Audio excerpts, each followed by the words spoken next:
Elon Musk's concern with Western civilization is essentially, and very predictably, being investigated by the Home Office and the counter-extremism department. That's right, they have got their grey, shadowy figures on the case to analyse his social media presence and the things he's saying online.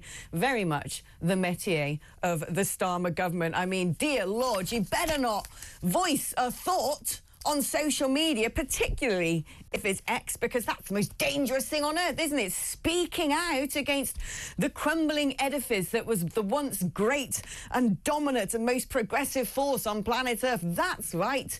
The Western world with its Judeo-Christian values that have propped up civilizations, that have brought to you vaccines and space travel, electricity, the internet, largely a lot of world peace. No, that's not worth preserving. We better not speak in favour of that. In fact, why don't we just let the whole of the Western world march itself like lemmings to the edge of the cliff and whoop, over the edge? Because do you know who are better?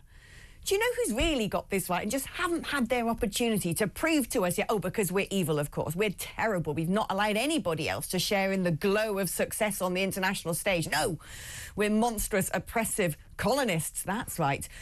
Actually, the people who we really need to worry about are those men out there in those cold and windy, drizzly parts of the United Kingdom who all share in a common faith that little white girls are the problem. Yes, they're dreadful.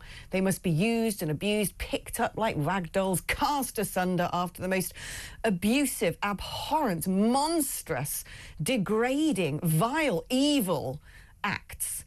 Oh, they're the ones that we should be concerned about. Don't say anything bad about them. Do not, at any cost, hold any sort of inquiry into what's gone on there. What would that do anyway? It didn't really happen. Oh, none of this stuff happened. This is just Islamophobia. Actually, that's right. That's what we need to do. We need to conjure up legislation to prevent people talking about it. We need to make it a hate crime to talk about it. That way, the people who recognise that there might be a problem become the problem, because guess what? The government doesn't have any solutions.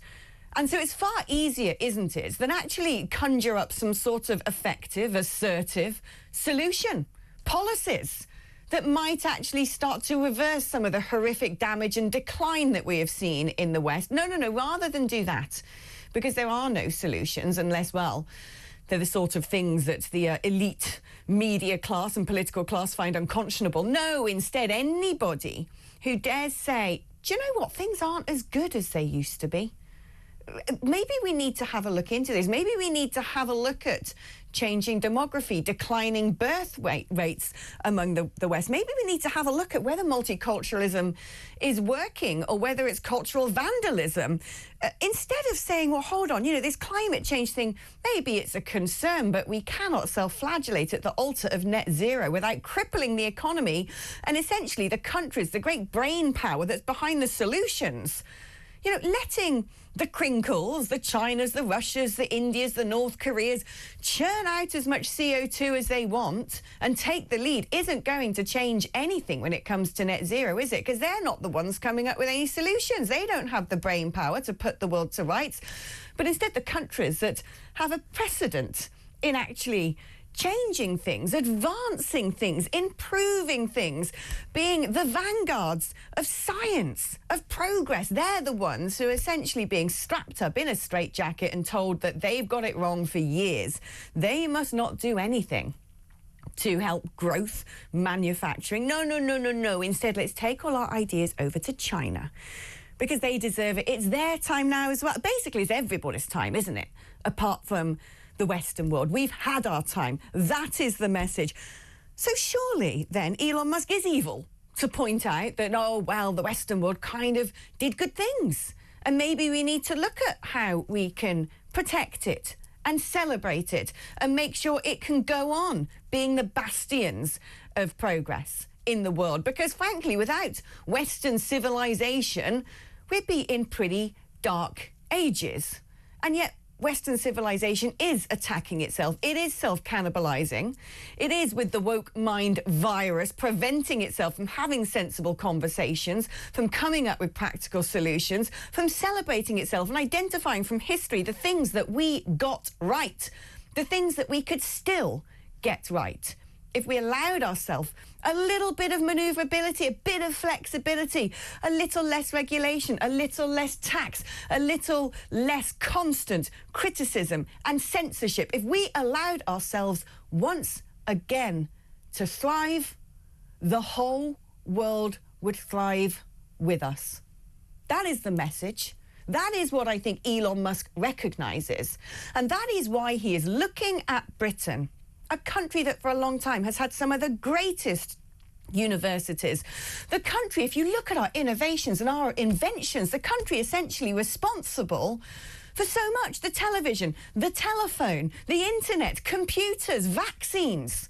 Little Britain, this funny little cold, windswept island that sits in the middle of Europe, who often wants to strangle itself in regulation and socialism, and the great free America, now the leading force internationally, where creativity thrives and innovation prospers.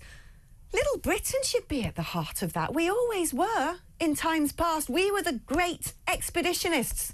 We went out and created a free world. Yes, we created an empire, and guess what? That empire sometimes did some pretty good things. It wasn't all wicked.